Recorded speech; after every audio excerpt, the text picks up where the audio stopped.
আসসালামু আলাইকুম এভরিওয়ান, কাছে এবং দূরে যারা যেখানে আছেন সবাইকে আমার অনেক অনেক শুভেচ্ছা জানাচ্ছি। তো হঠাৎ করে বিকেলবেলা অলস বসেছিলাম, ভাবলাম কিছু একটা করা যায়। তো সে কারণে গিয়ে দেখলাম আমার মানি প্ল্যান্ট গাছগুলো একদম উম লম্বা দাড়ি হয়ে গেছে, বড় বড়, যেগুলোকে না ছাঁটলে নয়।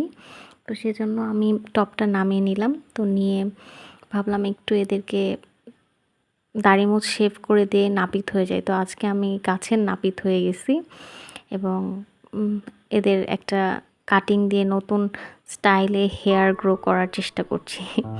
যাই হোক, জোকস অ্যাপার্ট, আমি এদেরকে একটু চাচ্ছিলাম গ্রুমিং করে দেই। তো অনেক দেখতেও ভালো লাগছিল না। গাছগুলো খুব বেশি ঝুলে গেছিলো।